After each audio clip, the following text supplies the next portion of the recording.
of what was the objectives and the goals of this session. And the second is to kind of introduce this notion of increasing the positive interactions between them. They talk a lot about the stressors that they're experiencing and trying to encourage a positive focus at the end so that they can try and have some greater buffers against some of those negative things that they're encountering.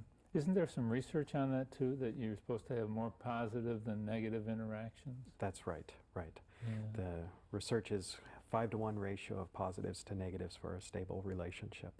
And I didn't want to just be focusing on the negative.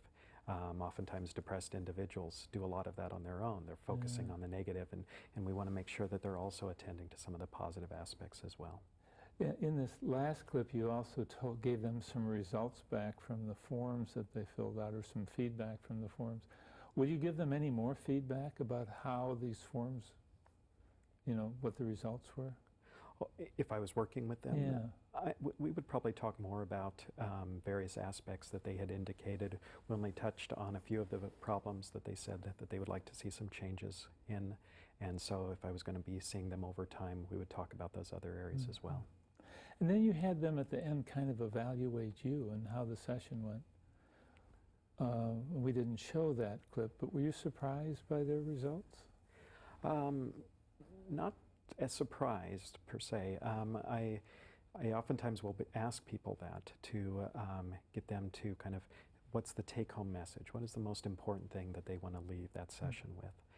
It also gives a chance for ongoing therapy to find out if there's been anything that's come up that's been particularly upsetting to them, so that we can try and address that in terms of the therapeutic relationship.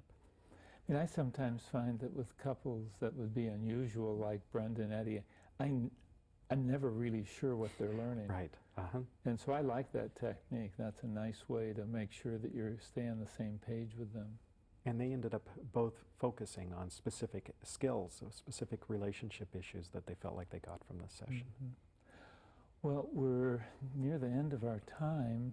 I was wondering if you might have any final comments for our viewers in working with depressed couples. I think it's can be a very rewarding area to work with.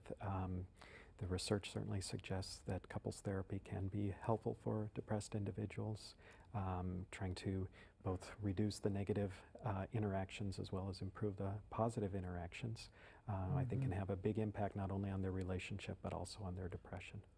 Great. Well, thank you very much, Mark. Thank you.